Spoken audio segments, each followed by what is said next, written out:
Good afternoon, everyone. And John, thank you as always for that extremely warm introduction. I would also like to thank the PMSA for once again organizing this event, and to all of you, friends and colleagues, for taking the time to join us and attend today. The proceeds from today's luncheon will be donated to the International Seafarers Center, and we have Captain McKenna with us, as well as the International Trade and Education Program known to us as ITEP. And Amy Gratt, we thank you for your service as well.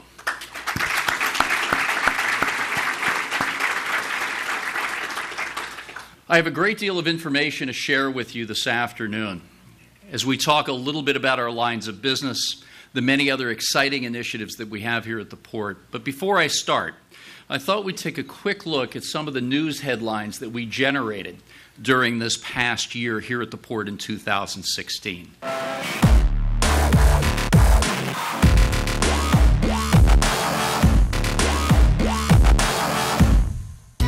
Bringing solar energy to the Port of Los Angeles is an important goal of our renewable energy program, and this 1.2 megawatt project is the largest since we installed 1 megawatt on the rooftop of our World Cruise Center.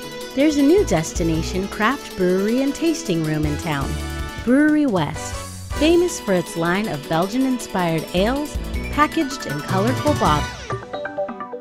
The project we are proposing will occupy the only place where you can witness the enormous scale of international commerce while dining and shopping, the San Pedro Public Market. I want to acknowledge the many people that took the vision of our community and made that vision happen. Today is not just about the realignment of Harbor Boulevard and Sampson Way, but rather realigning our future towards prosperity. As a leader of a family business, we're particularly proud to bring our resources, our team, to the forefront here to try and make a difference. We fully expect this terminal to serve as a model for improvements at other ports, rail yards, and distribution centers throughout our state. The unveiling today is really great news for all of us because traffic congestion equals frustration. Without infrastructure, nothing moves. So this is as important as anything else we do in this port. So fortunately, we're able to partner with the ports and help the port see through its goals. It involves curriculum, it involves internships, it involves mentoring on all various levels. You got a community college, you got a four-year institution, you got the Port of LA. All of our individual mission goals are made better by working together. It's Fleet Week and ships are already arriving at the Port of Los Angeles. Battleship guns are fired to welcome a U.S. Navy destroyer into the Port of Los Angeles. When you witness firsthand the size and the scope of these ships, you are left speechless. Dr. Ballard of the Nautilus has chosen Altasea and the Port of Los Angeles to be their Pacific Coast home. We're going to be building the next generation of exploratory technologies. Work with us to make Altasea the grand success it can be. The Port of Los Angeles hosted its first environmental open house, where community members came together to learn more about the groundbreaking environmental strides being made at our nation's #1 container port. The Port of LA is working with GE to capture as much data as possible. Together, we'll launch a visionary solution that really will weave a digital thread across the entire shipping operation. They'll create an information portal to hopefully make things run a little smoother. CAP 3.0 is very important because it continues the commitment that both ports made in 2006. Have we done enough? No. Is there more to be done? Yeah, and I think that's why we're here tonight. We at the Port of Los Angeles are thrilled to announce our record-setting year in 2016. The Port of Los Angeles, as stated, moved more than 8.8 million container units in 2016. That represented an increase year on year of more than 8.5%.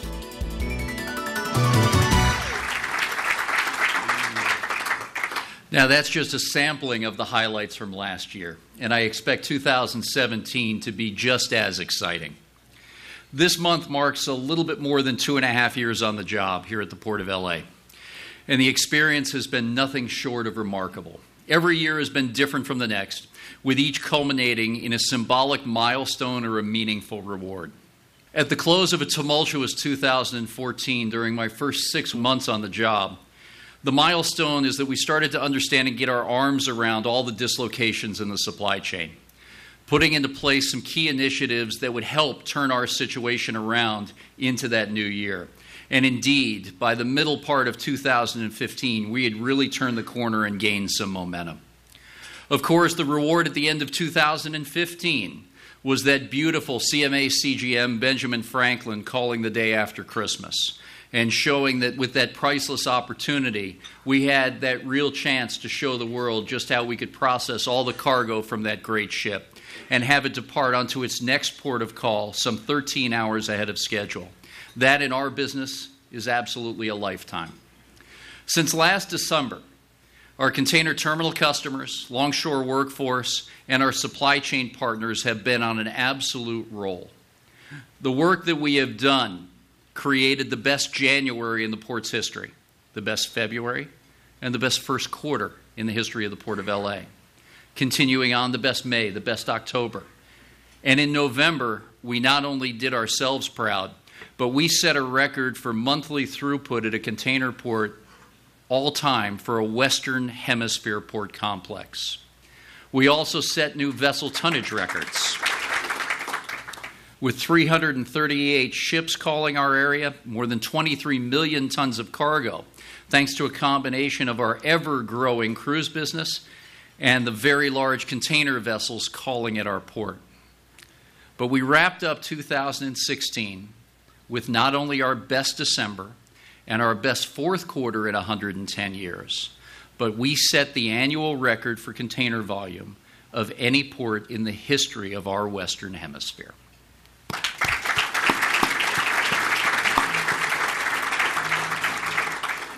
That 8.8 million plus TEUs not only beat our previous record from nearly a decade prior, it shattered that record.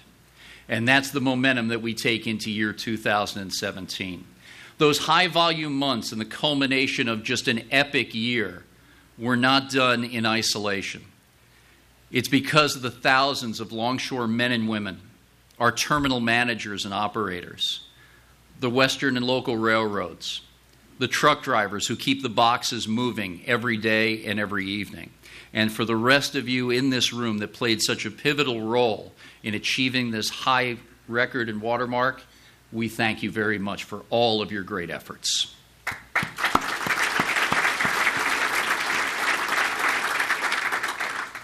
Overall, the San Pedro Bay volume in container business was up nearly 2%. That fell short of many industry experts' predictions, but the fact that our port was able to process an extraordinary volume of containers during a number of months, including that record-breaking November when we first got our taste at 877,000 TEUs that moved through this port complex, and especially because we handle more containers per ship call than any complex of the port variety in the world. Add to that fact that both of our ports in Long Beach and Los Angeles service the largest vessels in the American trade lanes calling our shores today. And one quickly gets the sense of how our challenges here are in a league of their very own. In 2016, our terminal saw 40-plus vessel calls from ships with container capacities higher than 13,000 TEUs each. That's nearly a 43% increase compared to the previous year. 2 or 3 years ago, cargo surges of these types may have had us in a little bit different position. It may even have caused some of our shippers to contemplate changes in their supply chains to avoid the complexities of mass amounts of cargo coming to our area. That is no longer a daunting task. What's different today is quite simply a lot of collaboration. Focus on breaking down traditional siloed links in our supply chain. In the coming year, we'll continue to move in the direction of creating a bay-wide reservation system to help balance the ebb and flow of trucks moving in and out of the port. I am also particularly excited about our information portal project with General Electric Transportation. where we will digitize the same important cargo data that we've had collected manually for so many years and plan to optimize, such as was the case with the Benjamin Franklin. That, as some of you recall, was Mike DiBernardo and Eric Karras working on Skype and putting spreadsheets together simply to plan for processing cargo.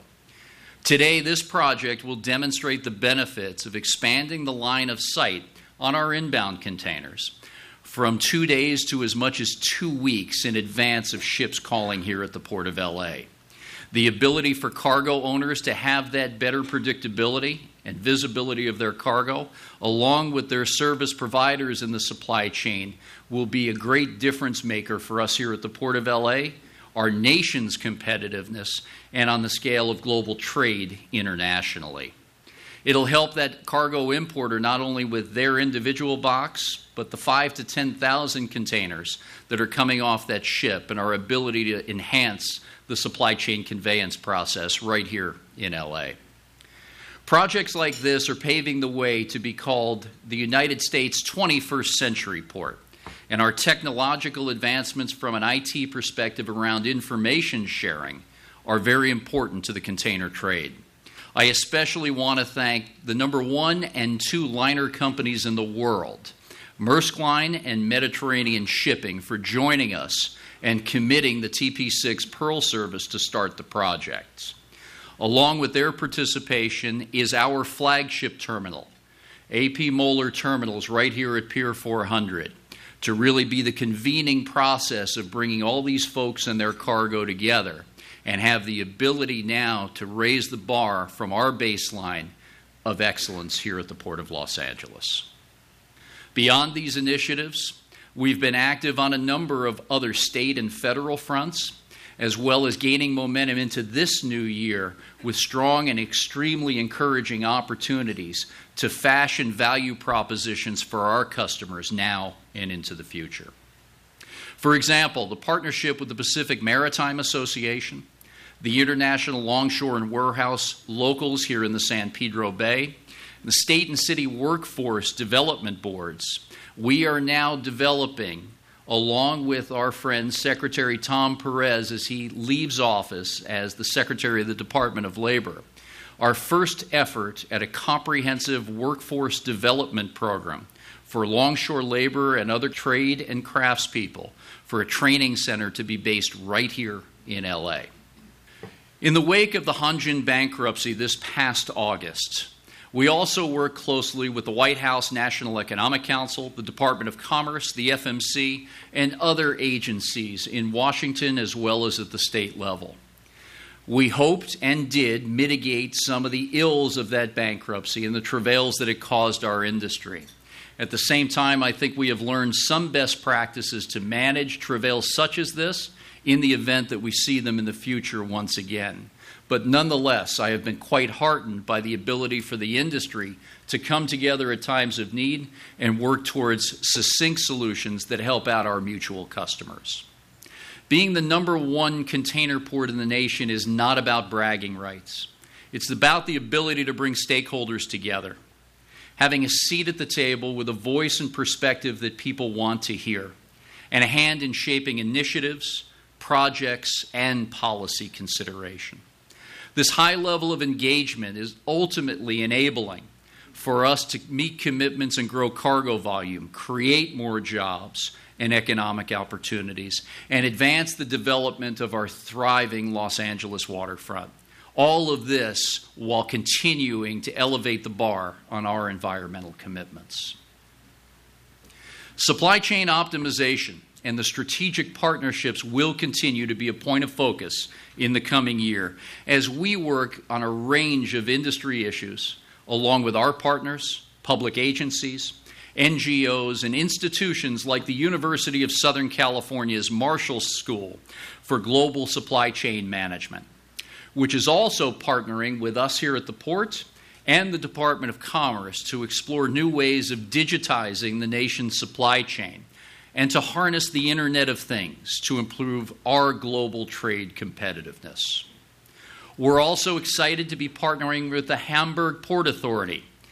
and the Global Institute of Logistics in an international port collaboration initiative called Chain Ports, with the staff and leadership in participating ports such as Los Angeles, Hamburg, the ports of Busan, Singapore, Shenzhen, and Felixstowe, along with Antwerp.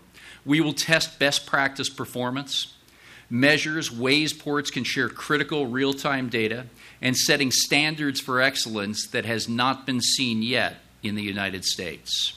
It's our belief that all of these partnerships and collaborative effects will help our port continue to evolve and adapt to the changes and challenges that we're facing in our industry and global containerized trade in general. As many of you know, 2017 will be another year of major change in this sector. Carrier losses last year will finally be in the range of between 5 and 10 billion US dollars. The market consolidation that we have been talking about for years has finally begun to happen. And by the end of calendar year 2018, the global roster of 20 major liner shipping companies that we saw just a year or two ago may be down to 13 or fewer. In just a few months, the 4 major carrier alliances that we have been working with and have spent a considerable amount of time adjusting to and with will shift once again. There will now be 3 alliances, and it will take months for these new partnerships to ramp up and run on all cylinders. To help our customers and supply chain partners adjust to these changes, the Port of Los Angeles will continue to focus on capabilities building in 3 key areas. We'll continue our drive for excellence in process management and what we can do to enable the success of our customers and industry service providers here in San Pedro Bay to make the cargo conveyance process that much more efficient. We will focus on information technology in the form of the GE Transportation Pilot, as well as our collective efforts to bring the San Pedro Bay complex of 14 terminal operators plus 2 Western railroads, using some 12 different operating systems in the most complex port infrastructure facility in the world, finding better ways to streamline information flow and greater participation from industry partners will be at the highest of our priority list on the cargo and container side of our business. Third focus point will be around strategic land use. In general, we have done a very good job of maximizing the highest and best use of our land, but there are ways to approach this with the advent and new change in our industry. For this, we are pursuing a repurposing of the former LAXT facility on Terminal Island into a container support facility. This will be groundbreaking. The 80-acre plus parcel is an ideal location on Terminal Island for the ability to fan out cargo to its various distribution modes and locations around Southern California and the region. Using concepts such as the peel-off yard and the ability to stage equipment much faster, lessening potential for congestion on terminal operations, and enhancing velocity at our terminal customers' facilities to move cargo during off-peak times will be very key to the success of this facility. It will also be an area where we can support our wide-reaching trucker community, where rigs can be stored, relaxation can take place, a quick sandwich, freshen up, so our drivers are at their very best when delivering first and last mile capabilities. Also, potentially some solar power arrays will emerge from this particular facility, as well as an innovation center that is tied to education. Imagine bringing school children from the Midwest and their teachers to show exactly what a world-class port looks like and engage in conversation that will show maybe what the next generation of leadership will look like at this and other ports throughout the nation. So over the next 12 to 18 months, there will be more to talk about on this port-wide initiative, but specific with thanks on the solar area to Crafted, Pasha, and a number of other customers here at the port, we will be generating between 10 and 15 megawatt of clean solar power. And to us, that's a very big deal.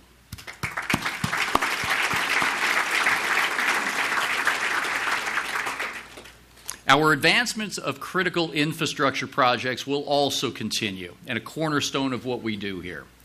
To stay competitive and remain a step ahead of what our industry demands will be in the future, our capital improvements budget this past year was largely focused on terminal modernization and transportation upgrades to better facilitate the movement of goods and vehicles throughout the port complex. In its fifth and final year of construction, TRAPAC is among the nearly $88 million in terminal improvements budgeted for this fiscal year. Over the past year, we have completed construction of a state-of-the-art on-dock rail yard, which is now in the test mode. With the completion of a maintenance and repair facility in the coming months, TRAPAC will operate one of the world's most advanced on-dock rail container terminals in the world. And we will be the only major U.S. gateway with on-dock rail facility assets serving every one of our container terminal customers' operations. This is a tremendous advantage from both a port's strategic and sustainability series of initiatives for the Port of Los Angeles. Finally, on TRAPAC, I wanted to extend my congratulations to our customers and engineering and construction staff who recently won a Creativity Innovation Best Award from the American Public Works Association.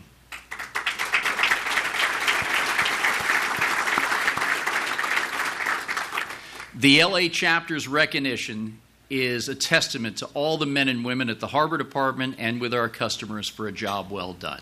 Congratulations. Other major projects in the coming months include the completion of the wharf upgrades, 4 new shoreside power connections, berth dredging, crane rail extensions, and other improvements at Houston terminals as part of a 2-year, $68 million terminal improvement project. Expected to be completed by the fourth quarter of this year, the upgrades will increase YTI's on-dock rail capacity and add to it the growing roster of facilities capable of servicing vessels in the range of 10 to 14,000 TEUs. By mid-year, we will also be releasing for public feedback the draft EIR for a roughly $40 million proposed improvement project at Everport Container Terminal. The project includes deepening of the berth areas for larger vessels, installing additional shoreside power, increasing the facility backland by about 1.5 acres, and other amenities necessary to capitalize on the changing industry market. We're also in the environmental review process for improvements of the Yangming Container Terminal, also calling for channel deepening, expansion of on-dock rail, new cranes, all of which is going to be necessary to accommodate the larger class of vessels.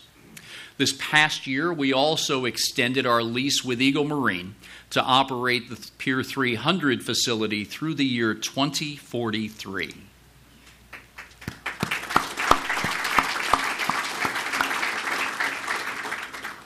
This will assist in guaranteeing that Pier 300 continues to operate at optimal levels. To that end, we are very happy that CMA CGM has been taking advantage of the fantastic operations there in recent months and getting terminal volume back up to levels that we were so accustomed. But that cutting-edge work out of Marseille and through the new company will show that Pier 300 too will be on the verge of something very special. This past year, we also completed a series of important roadway projects in and around the northwest area of the port specifically, including an extensive $46 million roadway improvement project with Caltrans that was completed in May, widening the 47 Seaside Freeway transition to the northbound 110 Harbor Freeway. A little north of that, we opened a brand new $51 million northbound Harbor Freeway exit ramp onto Harry Bridges Boulevard and made the other roadway modifications that substantially helped traffic flow through the multi-point intersection of Figueroa, John S. Gibson, and Harry Bridges Boulevard. Before I talk a little bit more about the other projects, I want to recap our other lines of business. With certain economic sectors continuing to improve, including jobs and consumer confidence, We saw our vehicle cargo volume grow by more than 21% over the past year, buoyed in part by Nissan increasing their manufacturing capacity in the Republic of South Korea. Following a 46% boost in volume during 2015, our liquid bulk customers continue to hold steady with volumes in the 93 million barrel range. We recently issued an EIR notice of preparation, proposed wharf upgrades at Valero's berth number 164 facility on Mormon Island, a nearly $25 million project in the same area. Work in the coming year will include progress on the EIR for a new, also $25 million marine oil platform at Shell's berths number 167 through 169 terminal. The proposed project would include wharf and landside improvements as part of a new 30-year lease. Steel imports at Pescia declined just a bit in 2016 due to U.S. import restrictions on steel product from China. But it was otherwise a big year for George Pescia, the Pescia organization, and our good friend Jeff Bergen nonetheless. Mayor Eric Garcetti, Pescia, and the port announced a $26.6 million Green Omni Terminal demonstration project. Pescia will install and test solar power array and microgrid power storage systems, test some electric trucks and yard handling equipment, deploy the first ever shoreside ship emissions capturing system, and many more technological advancements. Through its California Climate Investments Program, the State Air Resources Board contributed nearly $14.5 million to the Green Omni Terminal project. They did this because they know the potential of a strong application of these green technologies at dozens of breakbulk terminals across the country are a real sight that we can view in the not-too-distant future. Mirroring a nationwide decline in scrap metal exports over the last year, a 10-year low in fact, SA Recycling scrap exports decreased by nearly 15% this past year, largely due to the strengthening of the U.S. dollar and decreases in Chinese steel mill production. Nevertheless, and undaunted, the outlook is even better in 2017, and SA Recycling also keeps looking towards a cleaner future. This past year, with the help of a $1.3 million U.S. EPA grant, George and Terry Adams and their organization invested more than $5 million in an all-electric crane that will reduce emissions at their Port of Los Angeles facility. On the heels of a 29% gain in 2015, our fruit cargo was down just a little bit in year 2016, largely due to lower Chilean imports this past year. Rounding out our maritime lines of business, we logged 118 cruise vessels. That was down just slightly from 2015, but we had a few larger vessels that came calling at our facility that were brought into the mix. As a result, we now average more than 2,500 passengers per ship call. That netted us just a little more than 602,000 passengers in year 2016, which was growth over the 2015 numbers. So we're getting some great traction in this area, and the efforts that Chris Chase and others have made should also be applauded. Cruising continues to be a growing segment of the tourism industry. And in year 2016, the city of Los Angeles has also had its biggest tourism year in history, with more than 47 million visitors. When these cruise ships are in port, they generate as much as $1 million per call in economic activity here in our harbor enclave. The footage that you are seeing right now is from our first 3-ship call day of year 2017. On 3 and 4 ship call days, the ships embark upwards of 15 to 20,000 passengers in about a 12-hour period of time. So from an operational standpoint, it's our goal to continue to be the superior home port and call for cruise lines now and into the future. In November, we embarked on a 14-month, $13 million upgrade of our shoreside power systems at the World Cruise Center here at the Port of LA. We are doing this in order to accommodate the power needs of a growing variety of ships that are calling our port. The business is important to us, and the reduction of ship emissions at berth is equally as important. At the same time, we are working with our waterfront customers and local business stakeholders to do whatever we can to bring more cruise passenger activity into San Pedro and Wilmington for our businesses. I want to underscore our efforts in the coming year to promote the many thousands of jobs and businesses in the region that are connected to the port. 1 in 9 jobs today in Southern California is related to this port complex. And we are kicking off a new video series called 1 in 9 Jobs to showcase how important all of these stakeholder groups and partners are to weaving through the port's economic thread across the region. Let me show you what I'm talking about here with this video.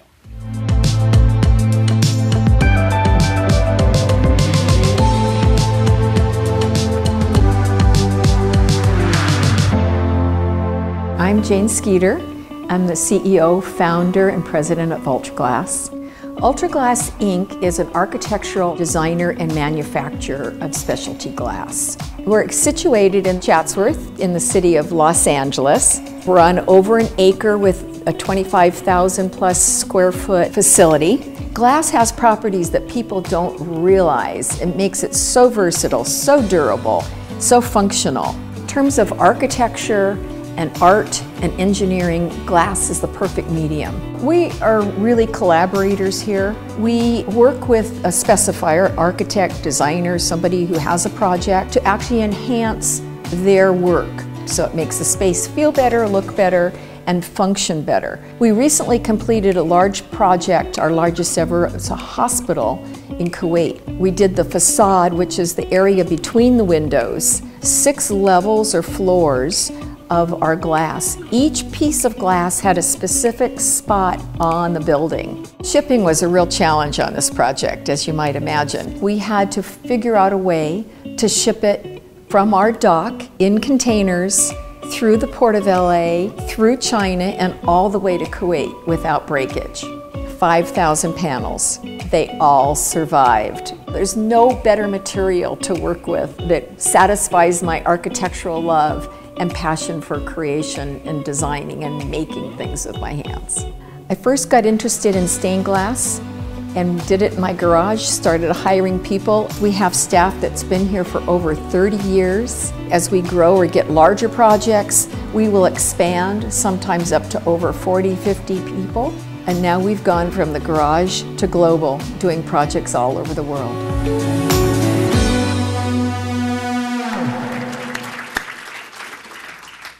We're very proud to produce these videos and to show all how important this port is to our economy. And it's a little known fact that the cargo and people that traverse our port on a daily basis touch each and every of our 445 congressional districts in the United States. It cannot be stated strongly enough how important this port is to our economy nationwide. As many of you know, and as we've talked about for some time, one of the big initiatives that we're working on right now is the next iteration of our Clean Air Action Plan, also known as the 2017 CAP update. When CAP was first introduced in year 2006 by the ports of Long Beach and Los Angeles, the idea of working with customers, community, regulators, and a wide variety of stakeholders was really not commonplace, and it was something that began all right here in San Pedro Bay. But the result has been something that we're all very proud of to date. In 10 years, with the support of our local community here in the Harbor Enclave, the air quality regulators, our customers, we have achieved dramatic reductions in emissions here in San Pedro Bay. And as the slide before you shows, diesel particulate matter down by more than 84%. NOx by 50%, and SOx by 97%. Greenhouse gas has also been reduced by 12% all along, while cargo has been increasing here at the port complex.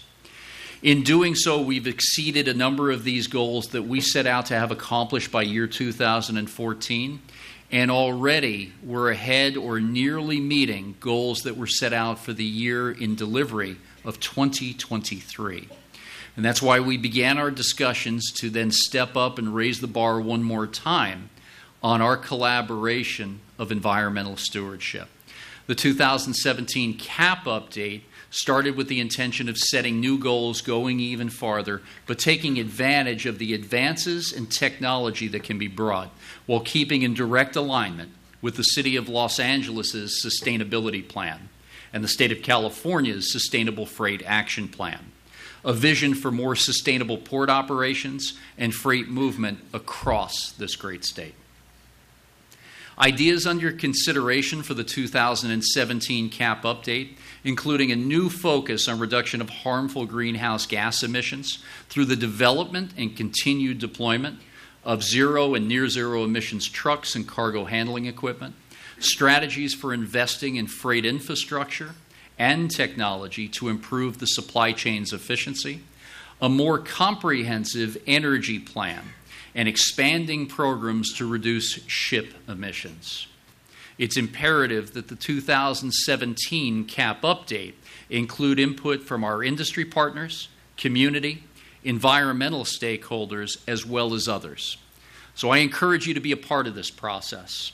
Also, as part of our efforts to boost the use and the original equipment manufacturer development of zero emissions port technologies, this past year with leadership and support from Mayor Garcetti, we formed the Sustainable Freight Advisory Committee of industry, government, nonprofit subject matter experts who help us to evaluate technologies and make advisory recommendations that will continue to advance us towards more efficient, zero emissions good movement. We could not have amassed a better group of minds that help us look into these areas, none of which are easily solved. To keep our many stakeholders engaged and informed, our efforts also include a new website about the port's environmental programs where visitors can track our program progress and submit questions.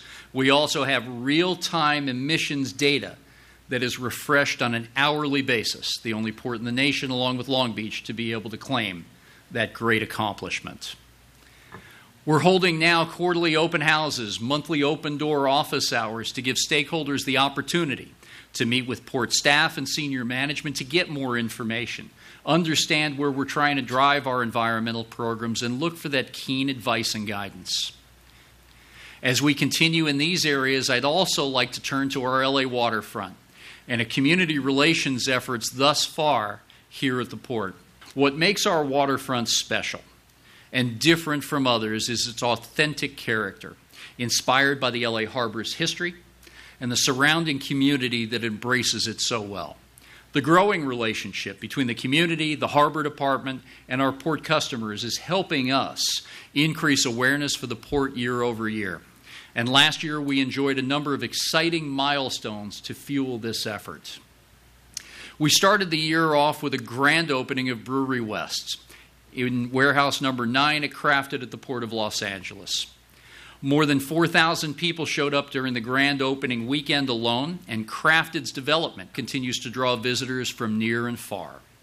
In June, the Harbor Commission and City Council approved a new 50-year lease for the LA Waterfront Alliance Group comprised of the Ratkovich Company and Jericho Development. This ground lease brings us a step closer to seeing the San Pedro public market come to fruition. Last month, we also broke ground on a $14.8 million Harbor Boulevard roadway improvement project. When it's completed in 2018, the substantially reconfigured Harbor Boulevard and Sampson Way, south of 7th Street, will flow traffic directly into the current Ports of Call Village area, future site of the San Pedro Public Market. Over the next several years, we will also be working on a number of related projects, which include construction of a new town square at 6th Street, a new public dock, and in the area of Acapulco Restaurant, a new public promenade that will run south along the edge of the main channel from the LA Maritime Museum to the new San Pedro Public Market commercial development area. Initial planning and design also continued this year on the Wilmington Waterfront Promenade in the area north and west of Banning's Landing Community Center. Approved in the fall of 2015, this project includes a 1,300-foot promenade running specifically across a 2.5-acre pedestrian plaza and park area right behind it. In the coming months, we will host a number of discussions with the community and gathering meetings to gain input on the second phase of the project, a pedestrian bridge over the rail corridor in and out of the West Basin area in order to safely connect our waterfront promenade and its open space area with Wilmington's downtown business district.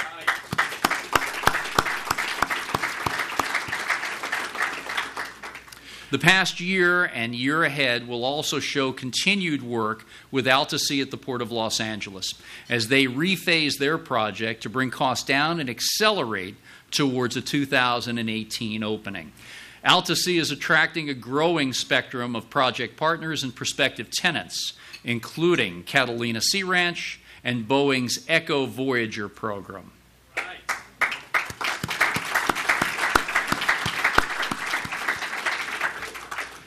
Another tenant that Alta-Sea has attracted to the Port of Los Angeles is SpaceX, which nailed another space rocket landing at sea and brought its Falcon 9 rocket back to the port for processing and transport back to the company's facility in Hawthorne.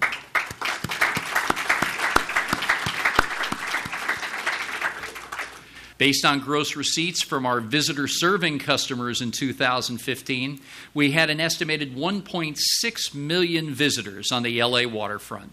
And in 2016, it looks like the base of retail and dining guests who patronize our customers' businesses grew by several hundred thousand, totaling between 1.9 and 2 million visitors last year. Now, in full disclosure, there's a little bit of an asterisk that comes next to that figure because it does not specifically include our cruise passengers, the Battleship Iowa visitors, guests at our hotel right here at the Doubletree, Cabrillo beachgoers, or the aquarium and LA Maritime Museum visitors. Nor does the figure specifically include the estimated 300,000 to 400,000 visitors who came to our waterfront in 2016 that joined more than 50 programmatic events spanning nearly 90 event days. One such event is our new annual LA Fleet Week, which was added to the roster in 2016. We're extremely excited to bring the LA region this long-celebrated event for the men and women in the United States Navy, Marine Corps, Coast Guard, and Merchant Marines. By no coincidence, what was exciting for our local business community was the boom in business that they saw over the long Labor Day holiday weekend. Some businesses reported record sales, and they were thrilled to host and honored visiting with military personnel and their families.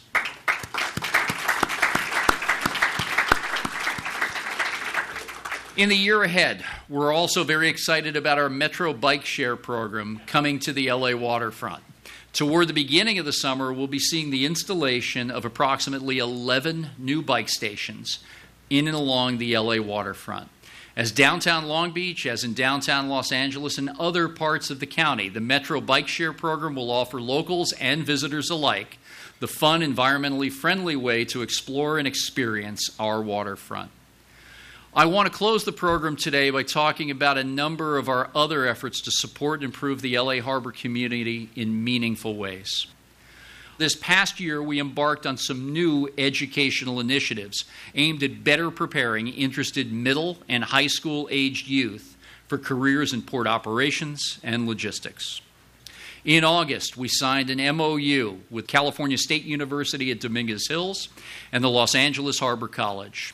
The partnership will strengthen our global logistics curriculum collectively, create more defined career paths and opportunities between the schools, more educational continuity, and in this curriculum area between high school, community college, and four-year university levels, embarking on a program that is yet to be seen before.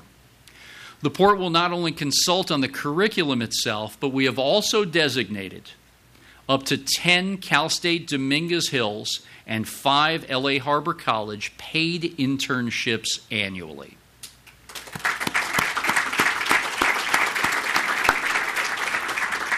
All in, we employ more than 60 college students a year and host between 50 and 70 summer internships. In 2016, we initiated our first Port Fellows program. This one-year program of on-the-job experience for graduate-level students officially kicked off in June with the selection of 3 fellows from 3 of the region's top universities: the University of Southern California, the University of California at Los Angeles, and California State University, Long Beach.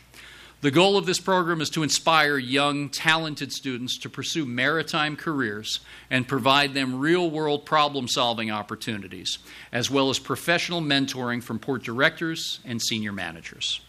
Like many of you, we've also had a hand in inspiring students to consider maritime careers through a support system such as ITEP and looking at other ways that we can really garner that great interest into the future. We also will continue to facilitate the financial support and provide others that start with that first spark of interest. The motivation that makes a young person with just a little or no previous experience at the port area want to further explore it is what we're striving for. Since year 2008, 22 ITEP students have enrolled in Cal Maritime. Dozens of other ITEP graduates have gone on to college programs, trade schools, and earned port-related jobs.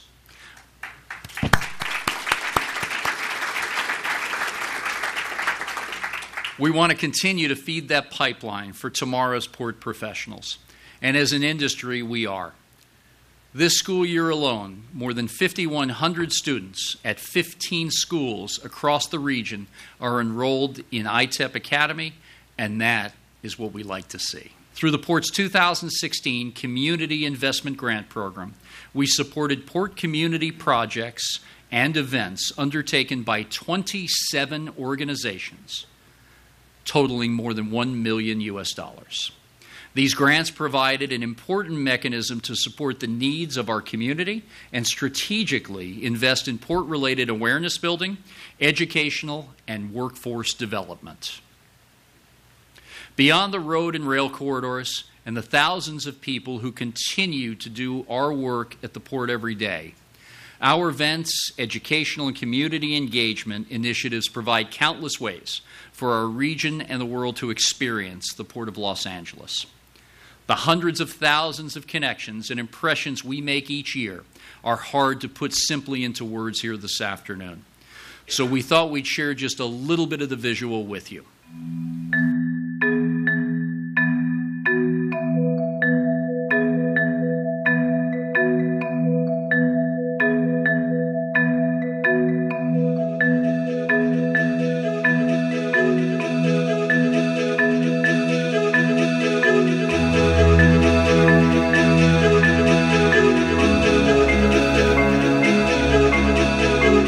Many of us know that the Port of Los Angeles is the #1 port in North America, but it's important for us to continue growing. What we need to do is not only import and export goods, but we need to import and export ideas.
The promise of prosperity for the past, current, and future generations of San Pedrins has always started at the waterfront.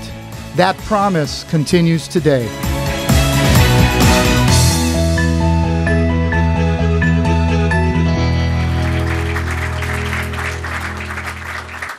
Well, we've covered a tremendous amount of ground here this afternoon.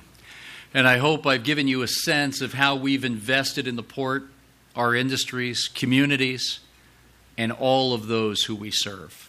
Lastly, I want to tell all of you that I seem to do on a regular basis, but it too is from the bottom of my heart, how much of a privilege it is to serve as your executive director at the Port of Los Angeles and to work on a daily basis with so many that I've called friends and colleagues now for more than 3 decades truly is the greatest privilege, and I thank you.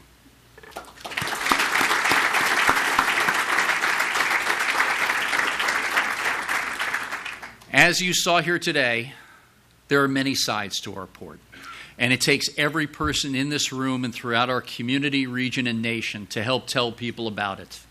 2 weeks ago, we lost a very dear friend and colleague, photographer Michael Justice, whose images of the port over the past 7 years have helped us to share with the world the magic and the magnitude of this great environment. You also saw just a few of our favorite photos in today's slides and videos. Michael's untimely passing is a reminder to all of us to make every day count in the years to come. And with that, I thank everyone for joining today and look forward to another stellar year in 2017. Thank you very much.